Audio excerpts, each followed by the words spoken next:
let me give you a quick update of what is happening. Due to illness, my criminal trial was delayed by 2 weeks. But on Tuesday, February 27th, it will continue.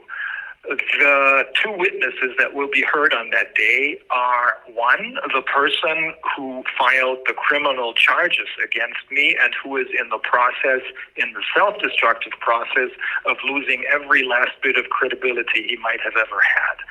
The other witness is my former co-host, Viviane Fischer, whom the above-mentioned person threatened to sue for $1 million in December of 23. Currently, the criminal charges of having violated a fiduciary duty to take care of another person's monetary interests, which is, of course, the donors of the Corona Investigative Committee, seem to be evaporating into thin air. This is all depending, of course, on how important and how pervasive the political pressure is that's coming from behind. The only fiduciary duty we owed was the one spelled out in the bylaws of the Corona Committee and communicated to our donors when we asked them for donations. That is, to use that money solely for the purpose of investigating the Corona scandal.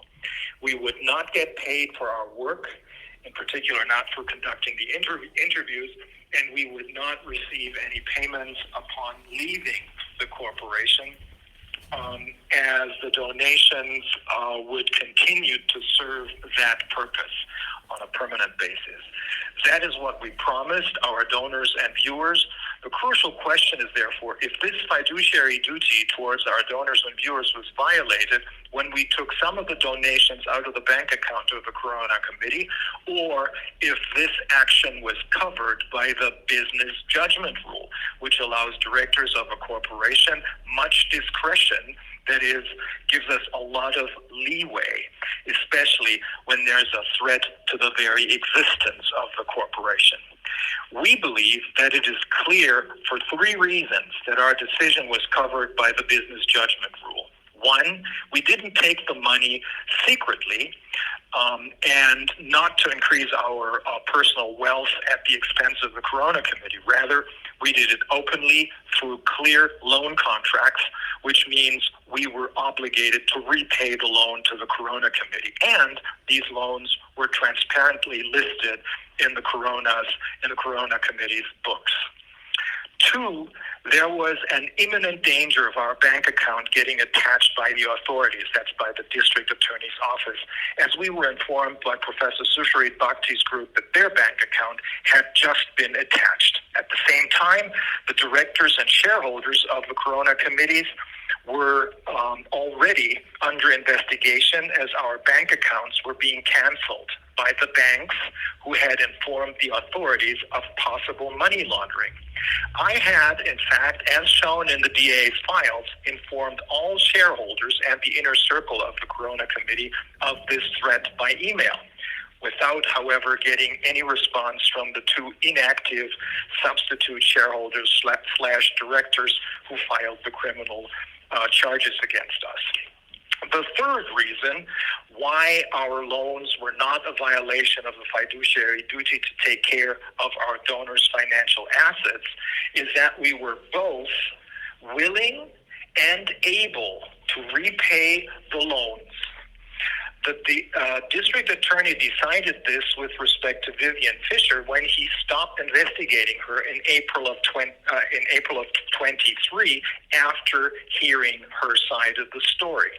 And the court decided this with respect to me after they had finally heard my side of the story in a ruling dated January 9th, 2024. The court understands that I, as the international face of the Corona Committee, was in the process of using all the evidence we had collected through our interviews in international legal proceedings, which our group of international attorneys and I were working on, and that I was doing everything in my power to make the findings of the Corona Committee public on an international level. So that there was absolutely no reason for me to destroy these activities and, of course, my reputation by not repaying the loan. The court also understands that I would have repaid the loan as planned with the proceeds of the sale of my house. The only reason I didn't do it is because that money was stolen by the three people who filed the criminal charges against me, stolen by way of fraud and extortion. We filed a criminal complaint against those three crooked attorneys in mid-December of 23 and are now waiting for a response from the DA's office. Let's see if the district attorney scrutinizes their bank accounts as thoroughly as he did ours.